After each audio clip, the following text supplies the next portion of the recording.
The Partial Breakaway Podcast with your hosts Nick and Junior and producer Vince, bringing you elite fantasy hockey information to help you win your fantasy leagues and win at life.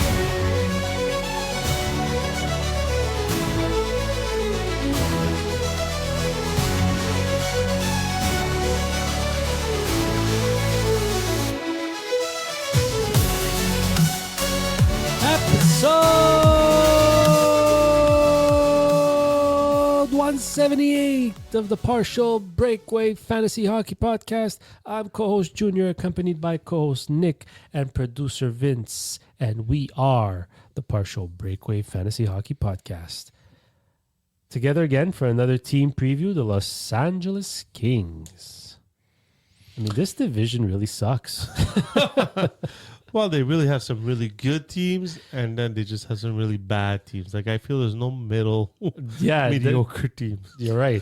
But it doesn't matter because as long as you could find fantasy stars in here, You're right. that's all you care about. That's right. And this team might have a few fantasy stars. Actually, this team probably has the most fantasy stars out of the last 4 or 5 teams that we've done before this. Yeah. Well, that's exactly what we're going to break down is which players are fantasy relevant, which ones are due for a breakout, and which ones should we stay away from. But most importantly, is LA finally due for a or a couple of coming out parties?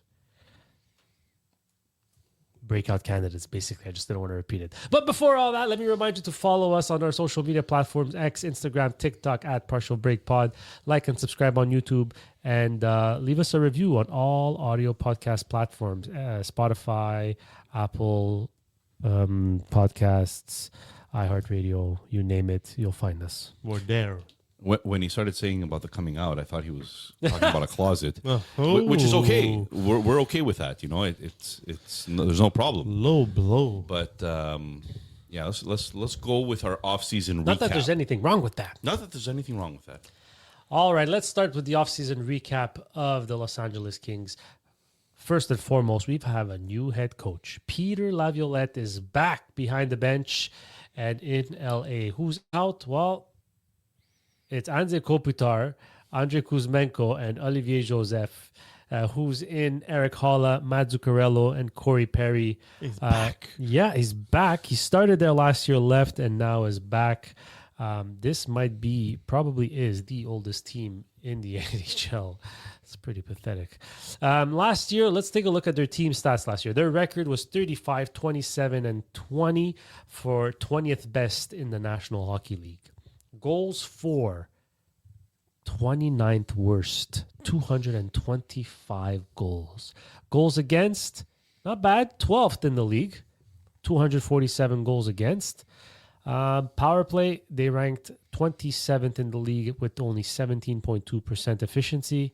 And in the penalty kill, they were 30 out of 32 with 73.9% efficiency. It sounds fairly similar to the Seattle Kraken that we did last episode. And to the Vancouver Canucks and to the Calgary Flames. 38, 31, 32. It's pretty sad. Okay, so let's move on to, we said all the teams we've previewed so far haven't had a fantasy star. But finally, we have a fantasy star. So let me tell you what we're about to do. We're going to go through our fantasy tiers. We've got tier 1, which was a fantasy star, point per game or more. Tier 2, reliable starters, players that you could put in your lineup and not have to worry about them producing. So let's say between 70 and 80 points.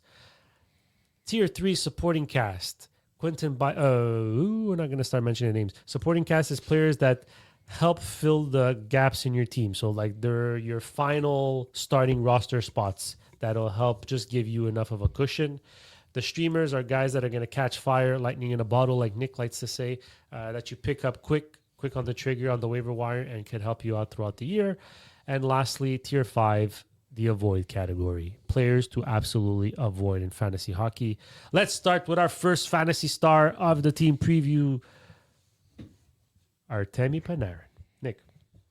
Everywhere he's been, he produces. It's not a secret. This is the type of player that he's only. Oh, never mind. I take that back. Carry on. Why is this guy interrupting me? I don't know. He's supposed to just say some host. Introduce and then just step back, man. Just step back. No, Artemi Panarin has been a star everywhere he's been. In Chicago, he was just coming into the NHL, and he was already at 79.7 pace, 77, 74 points. And then he never looked back after that. So in Columbus, did you remember he was in Columbus? Mm-hmm. In Columbus, he had 82 points. Then in second year in Columbus, 87 points. Then New York, 95 points, 96 points, 92 points, 120 points, 88 points. And last year, split between New York and LA, 84 points in 78 games. This is the type of player that you not only set it and forget it, you trade for players like this. You want players like this to be your stars in your lineup. The only thing is that, he's entering. He's going to be 35 when the season starts.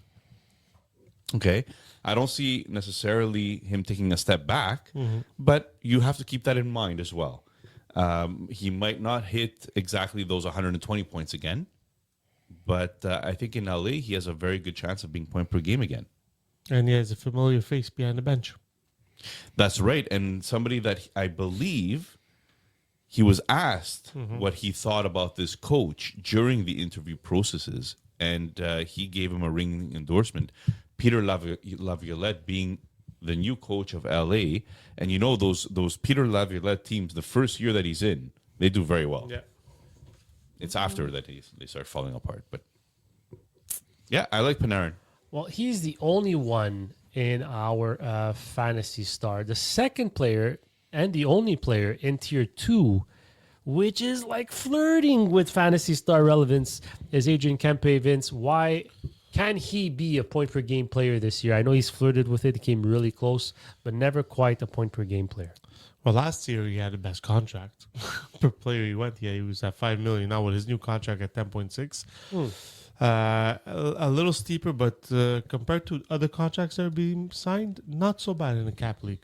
So he's been flirting with around the 80-point mark the last 3 years, 75, 73, 73. The thing with Kempe is he scores 35 goals, 41 goals, 28 goals, 35 goals, 36 goals.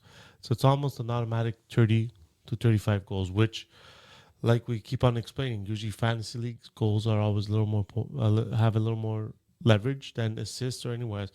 So you combine that with his total points, I think he's a reliable starter. He's been consistent with his goals, and this year, besides Kopitar, I think this year he'll be playing with one of the best players in the NHL, which he hasn't had in LA before.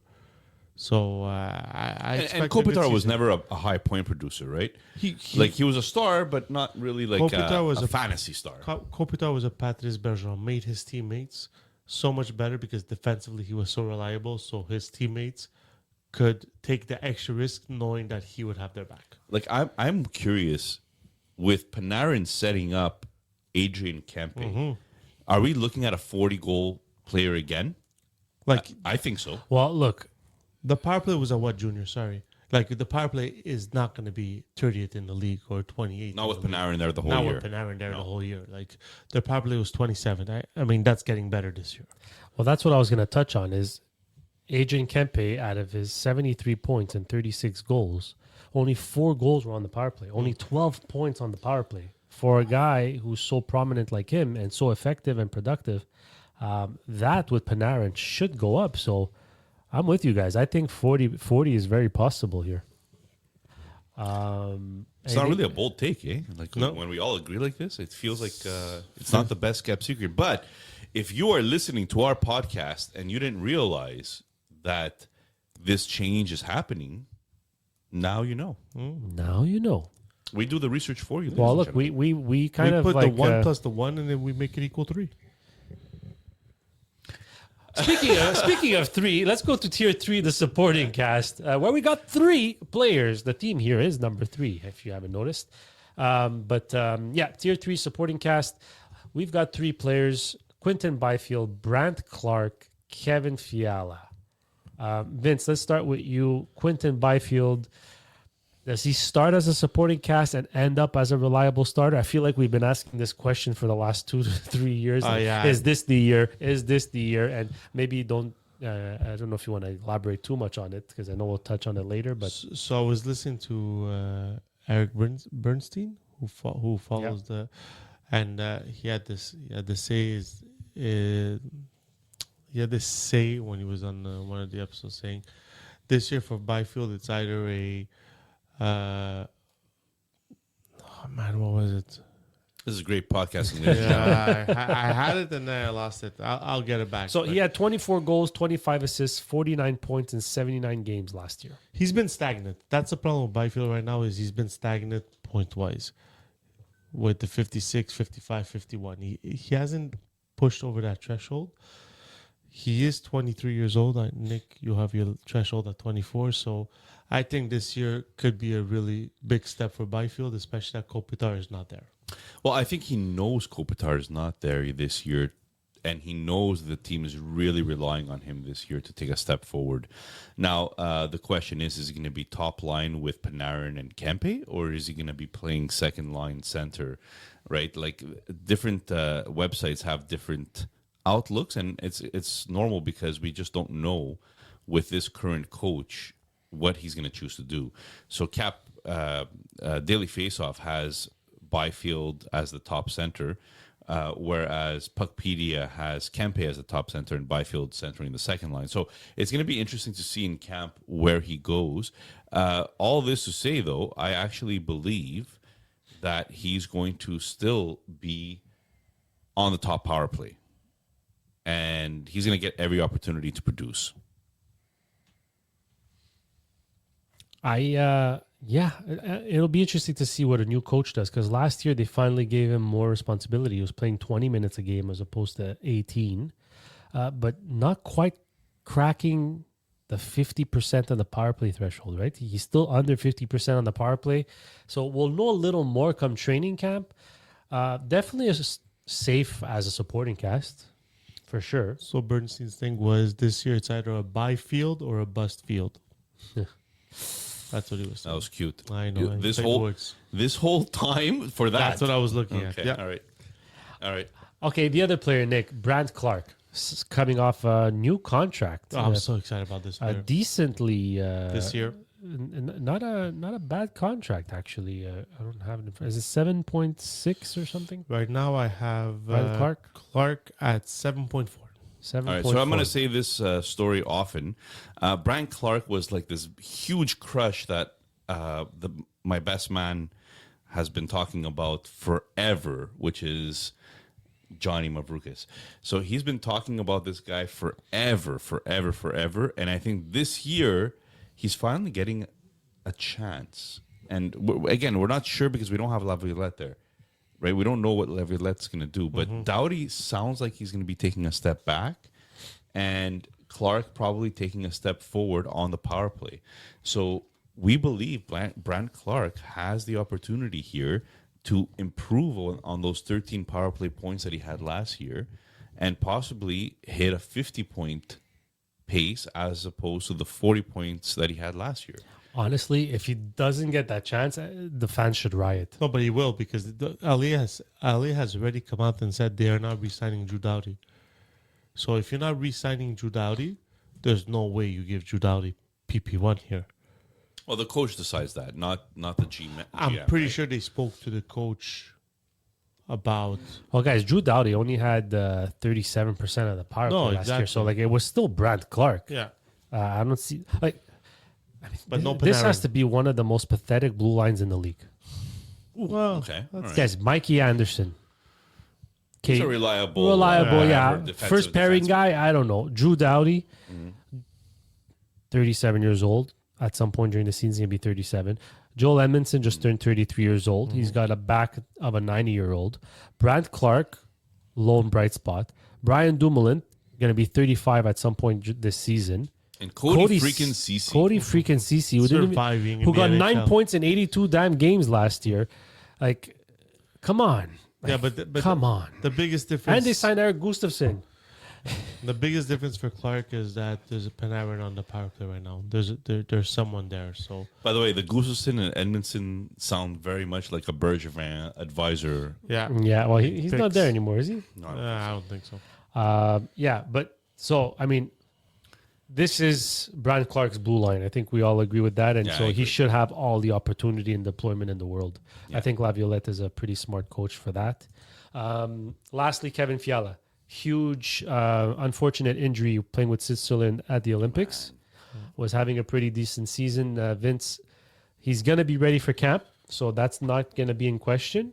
I think more of the same for Fiala. I personally find he's one of the most underrated players in the league. He's going to be a player that's going to slide in drafts, and it's a player that you need to pick up when he slides.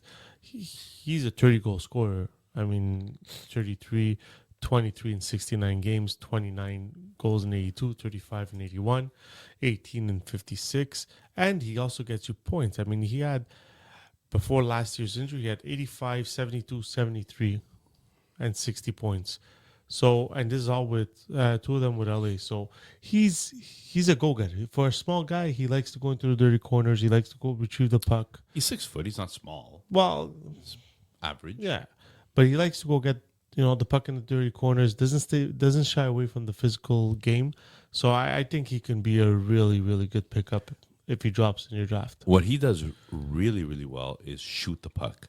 His shots on goal, like last full season that he played, 244 shots, 225 shots. Like, this is a guy that will shoot over 2 times per game, guaranteed. And that just makes him so fantasy relevant if your league counts shots on goal. And power play, he's lethal on the power play. 24 points, 30 points, 25 points. And that's what's going to be interesting because he's a very good power play guy. Now they signed Matt Zuccarello, which we'll get to in a bit here. Actually, let's go right away. So tier 4, we've got Laferriere and Matt Zuccarello. Everyone's just quick to assume Zuccarello is going to be on that top power play, and that Fiala is going to be the odd man out. But Fiala, with the way he was producing on the power play, I don't think that's a guy you can pull off of power play 1. Not for a Matt Zuccarello, anyway. But who's saying this Matt Zuccarello is going to be taking over for Well, Fiala? I mean, Daily Faceoff is projecting that, but Puckpedia, I don't even have Zuccarello on the power play in Puckpedia.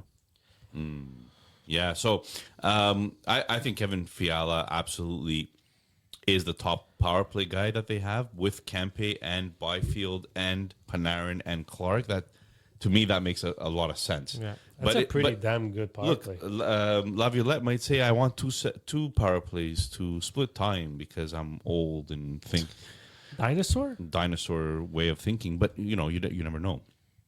So we're going to have to check training camp to see how that works out, how that plays out in the end of the day, right?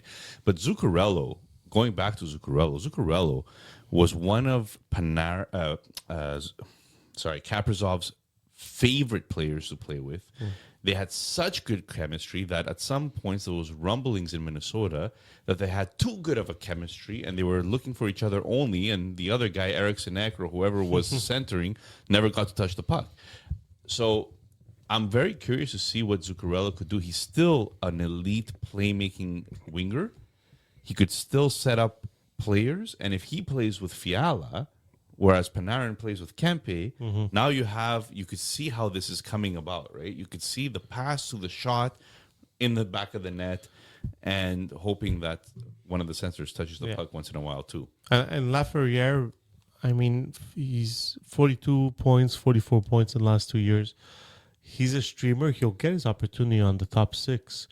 But the big thing with Laferriere is he's positioned center, left wing, right wing. So, I mean, I think he has all 3 positions to his name, which could be an advantage to you in Fantrax. Right? If Laviolette balances the lines, then he'll get a top 6 opportunity. So Exactly. it'll be. I mean, it remains to be seen how exactly it plays out. And again, new coach, it's always going to come down to training camp. Lastly, tier 5, players to avoid. And we've got the ageless one here, Drew Doughty, 36 years old, final year of his 8-year contract at $11 million. Just doesn't have it anymore, right? To be He's- fantasy relevant. He could still be a very good defenseman, but fantasy-wise, I don't see him getting any points that are relevant as a defenseman right now. The only thing is that there's nobody else on this freaking team. So if it's not Brand Clarke, it's got to be Drew Doughty, right? Like Mike Anderson. The guy just doesn't do anything great anymore, but he's still kind of reliable. I don't know. Yeah, that's the only way. If they see Clark struggle, then they'll go to the reliable Drew Doughty. But if they do that, their power play is going to be ranked like it is right now. Like last year, guys, Drew Doughty had 23 points. That's not very good. He was on a 26 goal point pace. Not very good. He doesn't have only 37% power play time because he was on the second power play unit. But he was still playing 23 minutes a night. Yeah, exactly. Right? 76 blocks, 52 hits. Nothing to write home about. One thing I'll say, though, is I made fun of him last year during our team previews because he kept having these commercials with Toothless, which was the dragon from Can You Ride My Dragon or whatever that kids show is. And the guy actually had a really bad year, so now I feel really bad about making fun of him last year. So who knows? Maybe I'll pick him up as my last option. Or not. He's a player to avoid.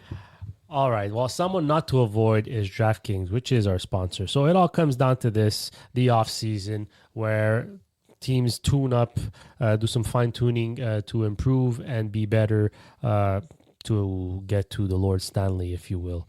The DraftKings Sportsbook app is now available in all 50 states and includes all markets. Sweat every shift of the series all in one place with one app. New DraftKings customers sign up with the code THPN, spend $5 to get $200 in rewards within 21 days. That's code THPN. In partnership with DraftKings, the crown is yours.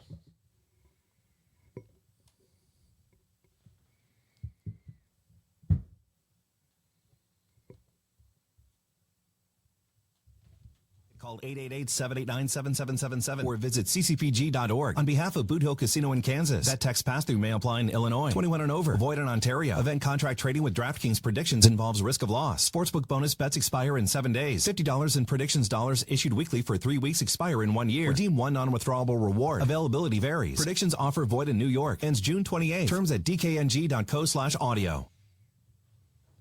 All right, moving on to... You have one job. You have one job. Moving on to the goaltending. What is the Los Angeles Kings goalie situation and why is it so bad? Guys, we've got Darcy Kemper and Anton Forsberg. Nick, how are you feeling about Darcy Kemper going into this year? He's coming off a 278 goals against average and an 891 save percentage. Which actually feels kind of average from last year from goaltenders, right? Like we just spoke about Joey Decord. And we spoke about some of the other goalies. Even Wolf had Dustin a down Wolf, year. yeah. Demko's Lankinen always had injured. similar numbers as well. Lankinen had similar numbers. So Darcy Kemper has goals saved above expected of minus 5.8. Once again, not necessarily what you want to see from your starter, but he played 50 games. So if your volume is important for your leagues, that's pretty good. Anton Forsberg played 36 games. Had 9.4 goals saved above expected in the positive side. So we're not saying that Anton Forsberg is necessarily a better goalie than Darcy Kemper, but nowadays it kind of feels like everybody's kind of lumped in the middle for goaltending, especially these guys as well. So I can't see Kemper playing 50 games this year. I don't know. when's Carter George coming? Yeah, that's it. We'll get to him in a bit. One of the only prospects that they have. But the only thing with Kemper is Well, you know what? Let's throw him in. He's the only prospect, so we could throw him in. The only thing with Kemper is when he has a bad year, the next year seems to be his better year. So that's one thing to look for. But he's also 36 years old, on the older side as a goalie. And like Junior said before, this defense does not look very good, right? So I don't. We'll see. New coach, so you never know, right? It could inject some youth in this team, and then change the way they play, but You have nothing to say, basically. no, it's I hope he has a lot of patience. This new coach, because he's gonna need it. He's gonna need it with his goaltenders. Yeah. And look, Eric Portillo only played one game last year. He's definitely playing more than one game this year. I don't see these two guys hanging on for a definite roster spot throughout the year. And Carter George, just to Nick's point here, he's 20 years old. He's probably gonna be their starter for the future. He played on 3 separate teams last year. yeah. Wow. Well, Yeah. 2 OHL teams, Sioux Greyhounds and Owen Sound Attack. And he also played for the U20s for World Junior Championships, where he played 4 games and had 4 wins. Yeah, he obviously got traded to probably a contender, which is why his numbers were much better. With the Sioux Greyhounds, he had 13 wins in 24 games, 2.4 goals against average, and a 3 shutouts. 913 save percentage. Yeah, so much better results than he did with Owen Sound. So that's a guy to keep. Still very young, though. Yeah, that's a guy to keep an eye out on the prospect watch. We don't think he's one of the elite prospect goalies in the league, right?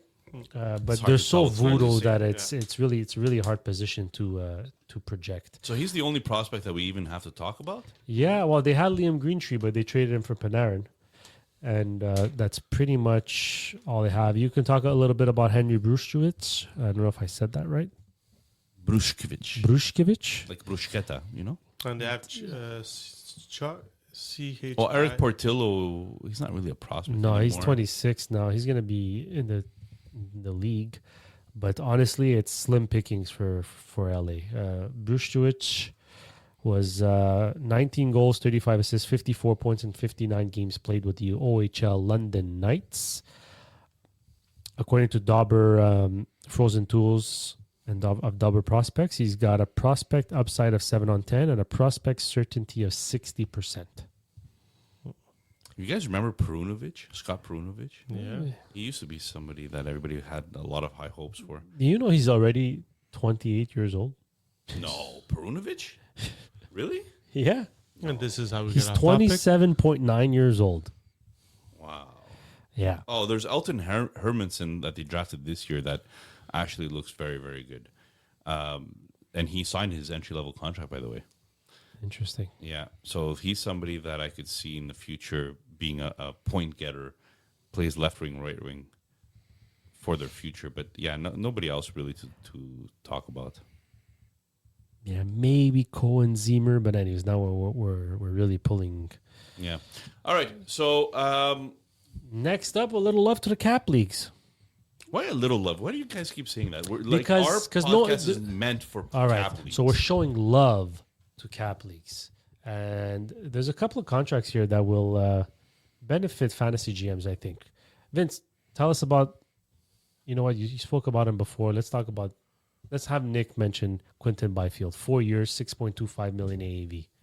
So for a player that's getting about 50 points, 55, He's been 50 points. to 55, yeah. right? 50 to 55 points, $6.25 million in today's day and age is really a good contract, and he still has 4 years of that contract to go. So if he ends up I going, believe it's 3 years. He's in year 3 of 5. so that's incorrect Are then you sure? on that Let me see. list there, but it's okay. Yeah, he's sorry, in year 3 of 5, so he has 3 more years. 3 more years, counting this one. So 3 more years left at $6.25 million. Is still a very good contract. If he could reach that 60-point plateau, 65-point plateau, you're looking at a very, very, very good contract in cap leagues. Who else do we have, Junior? Matt Zuccarello, 1 year, 1 million AAV. I think that could be pretty good. I mean, if he gives you 50 points for that 1 million, I mean, it's really, really good. So the biggest thing is he's 38 years old. How many games is he going to play? Can he stay healthy? It's the biggest question with Zuccarello. Okay, from a 38-year-old to a 36-year-old. This time, bad contract. 1 year left, 11 million AAV. Drew Doughty. We kind of 25 touched points on for it $11 before. million. Yeah. 25 points. Comes last down to that, right? week. That's what it comes down to. And a Brant Clarke who's going to take over at Power Play 1. So He's a great person if you need salary cap to reach the floor and you're tanking. All right, the fun stuff, guys. Let's move on to the rapid fire, where we have six categories. Must draft, draft if your value drops, late round flyer, watch list player, avoid at all costs, and breakout candidate. Vince, we'll start with you. Must draft is Brent Clarke. I mean, he's going to be their number one defenseman. Last year, he got his career at 40 points. He'll just continue on that progression, and he'll have a much longer leash this year. Laviolette is known to be an offensive coach, so I mean, he's a must draft for me in this league, in any league. Nick, from must draft Brent Clarke to Draft if his value drops. So just keep an eye on everybody. You know, Kevin Fiala might not be on the list of the previous year's fantasy rankings or whatever because of the fact that he was injured and didn't finish the year. So people might be fading him a little bit coming off of the injury. I say that that's somebody that you target if his value starts dropping in later rounds than you expect. Okay, and for me, avoid at all costs is Darcy Kemper. Goals against, they were 12th in the league, but I expect that to be much worse this year. They have the oldest defense core in the league, probably, and even if they're, sometimes they're old and they're good enough, but it won't cut it. Darcy Kemper's not going to be good. He wasn't good last year, and he's not going to be good again. 2 years prior, he had like a 60. Let me get that for you because it was a ridiculous stat that was unsustainable, but people believed in it. He had a 28.28 goal save above expected. Mm-hmm. Never in his life will he repeat that. This last year, he had a negative 2.55 goal save above expected. I expect more of the same this year, if not worse. I don't even think he's going to play 50 games again, and he's coming off 2 consecutive years of 50 games. So I avoid at all costs Darcy Kemper. Our favorite segment and yours, the bold predictions. We'll go with Nick this time. It's the same guys, over and over again. Go ahead, Nick. Yeah, we're 3 co-hosts. The same players. Go. It's 3 co-hosts. Anyways, Matt Zuccarello. I mentioned him earlier in the episode. Guys, don't sleep on Matt Zuccarello. He is a player that I believe could hit 65 points playing with Kevin Fiala on the second line.